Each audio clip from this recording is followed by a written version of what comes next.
जब भी कोई आपके ऊपर डाउट करे, बिना मतलब का शंका करे, डाउट करे, या वहम हो या रहम हो, या जिसको हम लोग बोलते हैं गलत फहमी हो, इसका भी एक लिमिट होता है। जब ओवर लिमिट कोई कर रहा है तो दो चीज़ मैं मानता हूँ। एक, या तो उसका दशा अंतर्दशा ग्रह गोचर ही ऐसा चल रहा है कि वो सुनने समझने का लायक में नहीं है। दूसरा पार्ट ये रहता है कि कहीं जानबूझ के कर रहा है। जानबूझ के क्यों करते हैं? पकड़ लो, कोई मेरे को ऊपर बिना फालतू का डाउट कर रहा है, बिना फालतू का अविश्वास कर रहा है, बिना फालतू का वहम फैला रहा है, पाल के रखा है, बिना फालतू का, जिसका कोई कारण नहीं है। अच्छा, एक बार बोले, दो बार बोले, 5 बार बोले, 10 बार बोले, यहाँ तक ठीक है। महीना तक बार बार मना करने के बाद भी 100 बार 200 बार बोलना लग जाए, कहने लग जाए, तो या तो जानबूझ के तुम्हारा कर रहा होगा, या फिर प्लानिटरी पोजीशन का इम्पैक्ट। तीसरा एक एस्पेक्ट है कि तुम्हारा वो दशा अंतर्दशा चल रहा है जिससे तुम्हें इस प्रकार का भोग करना है। ये 3 एस्पेक्ट बन रहा है यहाँ, ठीक है।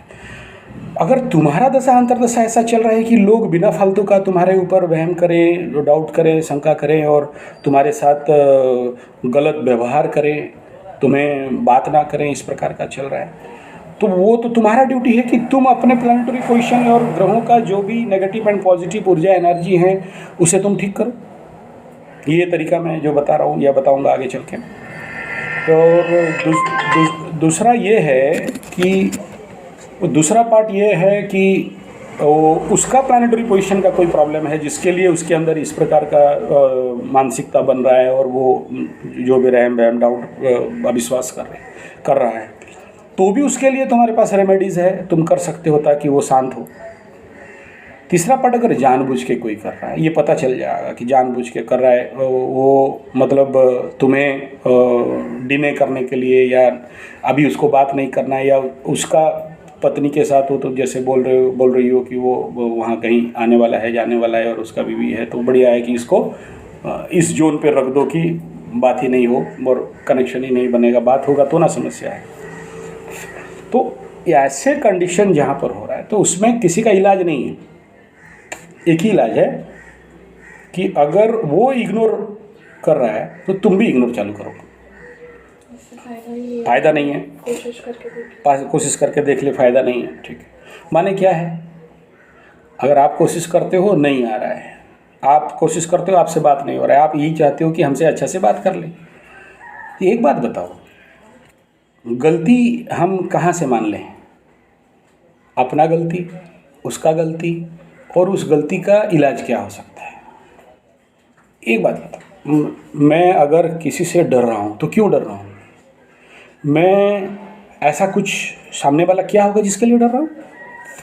ऐसा कोई गलती, या सब दूध का धुला युधिष्ठिर भगवान? नहीं, नहीं ना।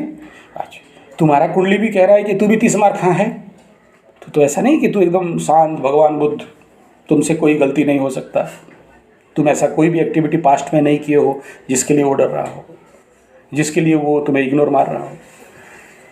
तो ऐसा मिस्टेक तो हो सकता है तुम्हारे से भी हुआ होगा, तो फिर उसको तुम्हें ठीक करना पड़ेगा। और ऐसा तो नहीं मेरे पास आए और लैपटॉप खोले, एंटर बटन दबाए, डिलीट ऐसा तो नहीं होगा ना।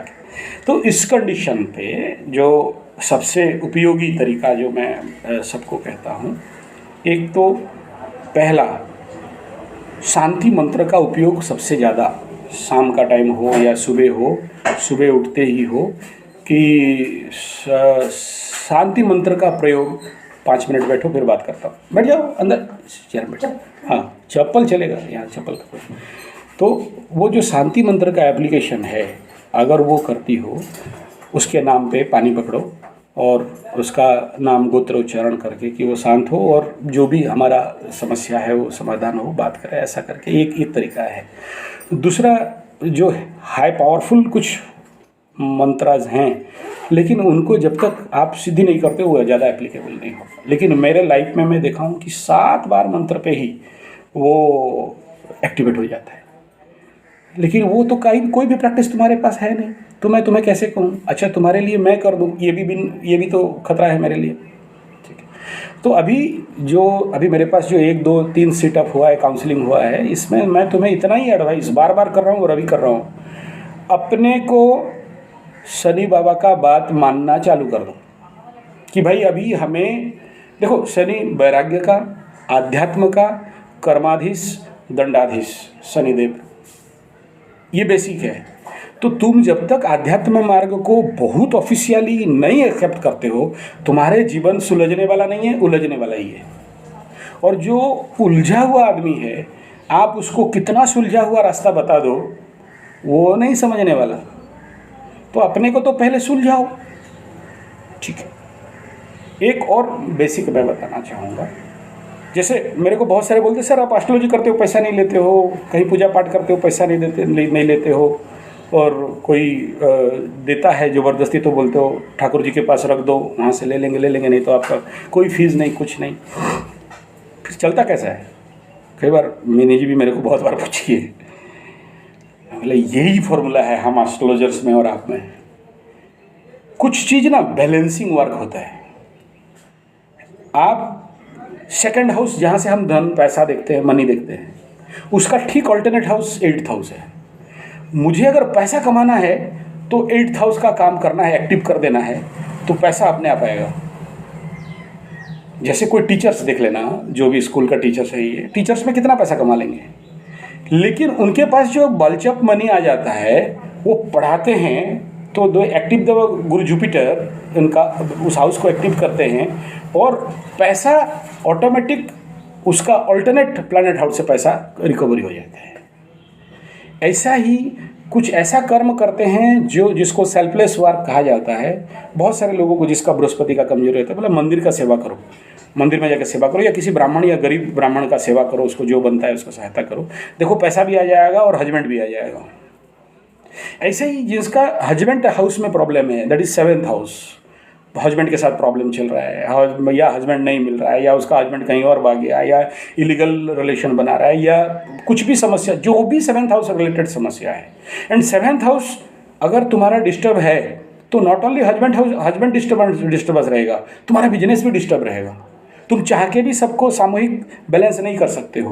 कहीं ना कहीं तुम अगर बहुत माइक्रो लेवल पे चेक करोगे तो कुछ ना कुछ वहाँ छिद्र रहेगा, या तो तुम्हारे नौकरों के माध्यम से रहेगा, मैनेजर के माध्यम से रहेगा, या तुम्हारे जो ओवर बॉस है उसके माध्यम से रहेगा, वहाँ भी डिस्टर्बेंस रहेगा। 7th हाउस से वहीं हम लोग मेजर करते हैं, husband life disturbance, business life disturbance होना है, कोई नहीं रोक सकता। तो क्या बोलते हैं, आप उसका ऑल्टरनेट हाउस को बैलेंस करो, फर्स्ट हाउस को बैलेंस करो। फर्स्ट हाउस क्या होता है? लगना, बॉडी, योर पर्सनालिटी, इसे ठीक कर दो, हस्बैंड अपने आप ठीक हो जाएगा।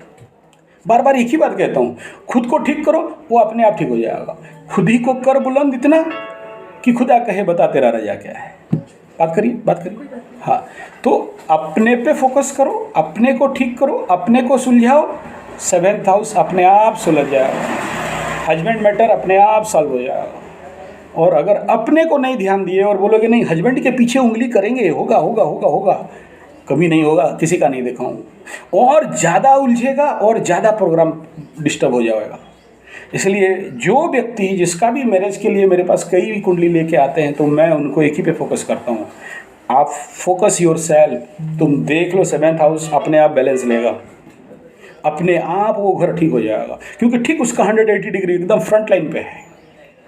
तो पैसा का मैटर भी यही कह रहा है कि उस ऑल्टरनेट हाउस को एक्टिवेट कराओ, ये ऑटोमेटिक एक्टिवेट होगा। ऐसे ही लग्नस को एक्टिवेट कराओ, वो अपने आप एक्टिवेट होगा। मैं बार बार कहूँ कि तुम अपने पे कितना टाइम दे रहे हो, खुद कितना सूर्य नमस्कार कर रहे हो, खुद कितना जाप कर रहे हो, खुद कितना ध्यान मेडिटेशन कर रहे हो, खुद कितना योग निद्रा कर रहे हो, खुद कितना साइलेंस रूम में घुस के डांस कर रहे हो। भाड़ में जाए दुनिया, room close, sound system on, दबा के इतना डांस करो कि तुम्हारा ड्रेस बिक जाए। तो वो सारे जो प्रैक्टिसेस हैं अपने लिए कितना करती हो। तुम खुश हो जाओ एक बार, you be happy yourself, तुम देखो पूरा इर्द गिर्द सब कुछ खुश हो जाएंगे। और जहाँ हमेशा याद रखना, मधुमक्खी वहीं जाएगा जहाँ मधु मिलेगा, चींटी वहाँ जाएंगे जहाँ गुड़ हैं। नहीं है उसको पता है वहाँ वो डाल दिया है वो लक्ष्मण रेखा, चींटी नहीं जाएंगे। तुम्हारा जो सामने वाला जिसका इंतजार में हो वो नहीं आने वाला है जब तक उसे फील नहीं होता है कि हाँ वहाँ मेरा मधु है। मैं वहाँ जाऊँगा मुझे शांति मिलेगा, मैं उससे बात करूँगा तो मुझे आनंद मिलेगा, मैं उसके पास जाऊँ तो मेरा प्रॉब्लम सॉल्व होगा। दो प्रकार के व्यक्ति होते हैं, एक प्रॉब्लमेबल, एक सॉल्यूशन वाला। वो उससे जब भी बात करो ना वो प्रॉब्लम ही बोलेगी या प्रॉब्लम ही बोलेगा, देखो ये प्रॉब्लम, देखो ये प्रॉब्लम, देखो ये प्रॉब्लम। एक बार सॉल्यूशन के बारे में सोचो ना।